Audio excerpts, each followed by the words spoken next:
നമസ്കാരം മലബാറി ന്യൂസിലേക്ക് സ്വാഗതം. പരപ്പനങ്ങാടിയിൽ പുഴ കരകവിഞ്ഞു, താഴ്ന്ന പ്രദേശങ്ങളെല്ലാം വെള്ളത്തിനടിയിൽ. 3 ദുരിതാശ്വാസ ക്യാമ്പുകൾ പ്രവർത്തനം ആരംഭിച്ചു.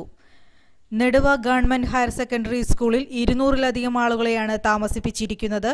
താഴേങ്ങൽ, കൊട്ടന്തറ, കയ്യറ്റിൻചാലിൽ, വാളക്കുണ്ട് തുടങ്ങിയ പ്രദേശത്തെ ആളുകളെയാണ് ഈ ക്യാമ്പിൽ താമസിപ്പിച്ചിരിക്കുന്നത്.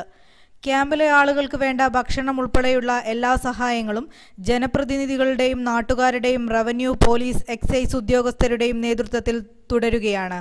ക്യാമ്പിലേക്ക് ആവശ്യമായ ഭക്ഷണ സാധനങ്ങൾ സമീപത്തെ മാവേലി സ്റ്റോറുകളിൽ നിന്ന് ഗവൺമെന്റ് നിർദ്ദേശപ്രകാരം ശേഖരിച്ചു വരുന്നതായി വില്ലേജ് ഓഫീസർ നാരായണൻകുട്ടി അറിയിച്ചു. ചെട്ടിപ്പടി ആനപ്പടി GLP സ്കൂൾ ക്യാമ്പിൽ 500-ലധികം ആളുകളെയാണ് താമസിപ്പിച്ചിരിക്കുന്നത്. കീഴ്ച്ചിറ, എടവണ്ണത്തറ, ചേരിച്ചമ്മൽ, കുപ്പിവളവ് പ്രദേശത്തെ ആളുകളാണ് ഈ ക്യാമ്പിലുള്ളത്.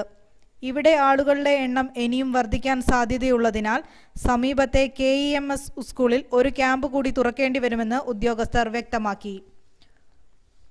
ഉള്ളണം AMUP സ്കൂളിൽ ആരംഭിച്ചിട്ടുള്ള ദുരിതാശ്വാസ ക്യാമ്പിൽ 200ഓളം ആളുകളെയാണ് താമസിപ്പിച്ചിരിക്കുന്നത്. എടത്തിരുത്തിക്കടവ്, യാക്കൽ പ്രദേശത്തുള്ളവരാണ് ക്യാമ്പിലെത്തിയിരിക്കുന്നത്. കാര്യാട് പരപ്പനങ്ങാടി റോഡിൽ വെള്ളം കയറിയതിനാൽ ഈ പ്രദേശത്തെ വാഹന ഗതാഗതം പൂർണ്ണമായും നിലച്ചിരിക്കുകയാണ്. പടിഞ്ഞാറെ പീടിയേക്കൽ ഇബ്രാഹിം, ഉള്ളണം നോർത്തിലെ അമ്മാറമ്പത്ത് ഉണ്ണി എന്നിവരുടെ വീടുകൾ പൂർണ്ണമായും വെള്ളം കയറിയ അവസ്ഥയിലാണ്. വെള്ളം നിറഞ്ഞതോടെ ഉണ്ണിയുടെ വീടിന്റെ ചുമരുകൾക്ക് വിള്ളൽ സംഭവിച്ചിട്ടുണ്ട്. പലയിടങ്ങളിലും തോണികളിലാണ് ആളുകളെ ദുരിതാശ്വാസ ക്യാമ്പുകളിലേക്ക് എത്തിച്ചുകൊണ്ടിരിക്കുന്നത്. നെടുവ ഹെൽത്ത് സെന്ററിന്റെ കീഴിൽ ആരോഗ്യ പ്രവർത്തനങ്ങൾ നടന്നു വരികയാണ്. ക്യാമ്പിലുള്ള ആളുകൾക്ക് പകർച്ചവ്യാധികൾ പടർന്നു പിടിക്കാതിരിക്കാനുള്ള നടപടികൾ സ്വീകരിച്ചതായി Neduva PHCയിലെ medical officer doctor Deepa വ്യക്തമാക്കി.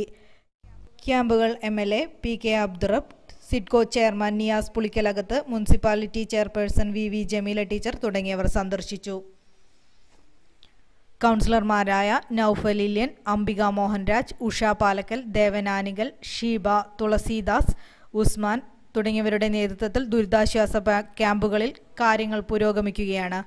റവന്യൂ ഉദ്യോഗസ്ഥർ, പോലീസ്, എക്സൈസ് ഉദ്യോഗസ്ഥർ, ട്രോമ കെയർ പ്രവർത്തകർ എന്നിവരുടെ സജീവ സാന്നിധ്യം ക്യാമ്പിൽ ലഭ്യമാകുന്നുണ്ട്.